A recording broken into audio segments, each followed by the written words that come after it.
on that note too, finding out, you wrote this in our agenda here, and I'd love to just read it real quick here. Sure. It's important to figure out what your edge is. If you don't know what it is, how can you expect to outperform the average Twitter follower? And if you don't know what an edge is, you probably don't have one, but that's okay. Go get one.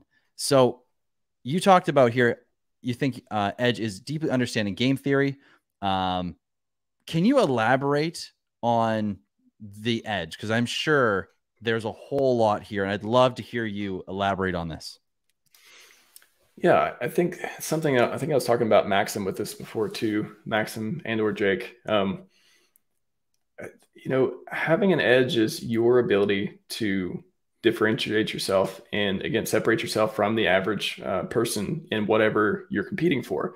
And for example, it may not look like a competition, but at the end of the day, everyone has their plan. Everyone has their wants, their needs.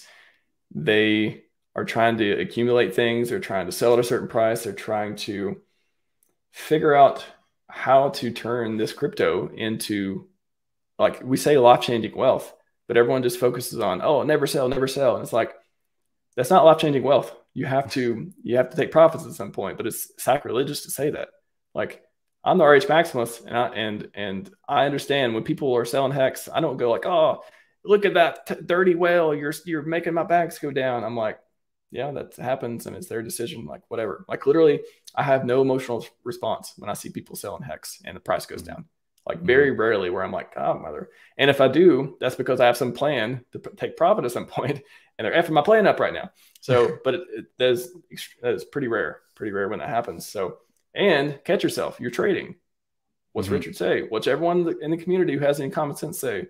You know, don't trade. So, you know, within that nuance. So I think the edge, you know, and I could say that like my edge, I think is technology. I can understand, break down systems, stuff we talked about in the beginning. I'm able to get access to people like yourself, like other people. I'm glad that people enjoy talking to me and that I could be accommodating and that I can, you know, kind of win-win. Maybe they can learn from me. I can learn from them. And I can showcase their work. I can, you know, I can do the clips, and I try to get them traffic and all that stuff too, when they have good ideas that I think are worth talking about. So that edge for me has enabled me to learn more about Max. I've had Dip Catcher on the show like 5 times, 5 or 6, 7 times. I feel like I have to count, but it's been somewhere in that range. And I've learned, like when I first heard about Maximus, I didn't know anything about it. I could not understand, what are they talking? What are these derivatives? What does it mean to do what is a trustless stake? Like all these simple things that I see today. I mean, some of them are still not simple. Like those dudes create more tickers that provide value that I've ever seen. Like, you guys go create more tickers. What? Let them do it. Like I'm cool with that. They're machines. It's crazy, but having access to those people is an edge for me because I can pick their ear. I can understand their products more, and I can see if it works for me in my particular plan. So that's a couple of my edges that I uniquely have, or at least in a smaller group. You know, I'm in the maybe the 1% group of people who are able to have those different things put together to create to give myself an advantage over a lot of people who are just, they got day jobs and they don't have a lot of time to spend on this stuff. And unfortunately, I've dedicated enough time to do it as well. So you got to have both. And for you, like I think when I look at you and you're like, oh, what's your edge? I would say game theory, your ability to break stuff down, make it simple, and then kind of use that for your plan as well. And a lot of people, they can't understand these mechanics behind Hedron.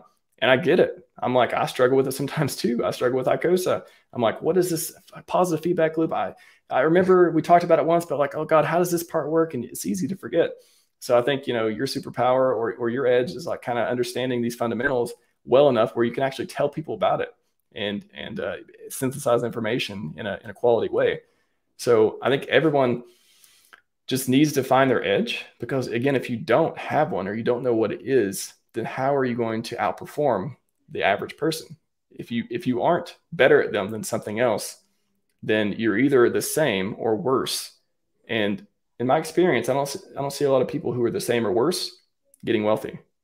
They're usually, the outliers, the people who do much better in one vertical or another, one business or another, one asymmetric risk or another.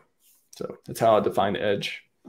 I love that. And I think, in today's day and age, from my experience too, I think, and if I'm taking what you're saying and running with the idea of edge, edge comes from focus and, taking the options on the table that you have and trimming them down. This is something that I can speak to. It's actually really hard for me to, focus on cryptographics and focus on streaming and focus on crypto, because I was someone who, like, I naturally, I pick up things to a level, like, I feel like I'm okay at them or good at them enough to, like, participate in them and have a lot of fun fairly quickly.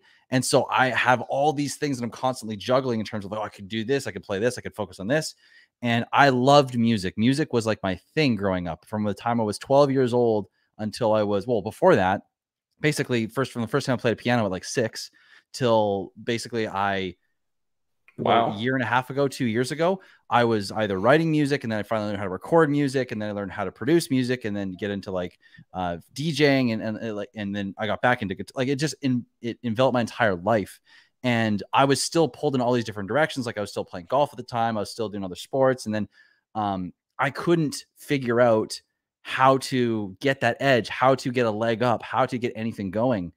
And what the defining factor was for me was making a decision to commit to one thing and forgo the rest in terms of committing to focus. Like, I still love music. I play the piano every once in a while. I play guitar whenever I can. I don't allow it though to take up my focus. And what I mean by that is, like, I literally sold all of my music stuff. I had 2 guitars that were my babies. I had a full studio setup. I sold everything so that I could go in on focus on crypto and focus on this channel and growing all this and being a part of this community. And I think that was one of the sole reasons for me, at least, where I got any edge that I could possibly get. I could learn what my edge is. I could fall into what would be maybe my edge. And I think that's an important conversation, is when it comes to finding an edge, you can't have an edge if you're around, in the certain, if you're covering a lot of things, you're round, you don't have an edge. A round object doesn't have an edge. You have to be focused, and you have to be sharp, and you have to be finely tuned for one specific purpose, more or less, if you really want to find like a major edge. And I'm not even someone who's found a crazy edge, but even for me, I think that in my experience alone, that's really resonated and really taught me just how important it is to allow one thing to be the focus in order to get that edge. I think you would like Naval a lot if you ever want to deep dive into someone, because you hit it right there. That's one of his quotes too. It's the universe is set up in a way that if you want and focus on like one thing, like, you put everything else behind, but if you want one thing, you'll get it. Like, if you really want it, like, you're willing to sacrifice for it, you put everything else secondary. The universe is set up in a way where you can get that one thing, but you got to forget the rest of the stuff. You got to deprioritize it in some way. And that's exactly right, man. I believe that.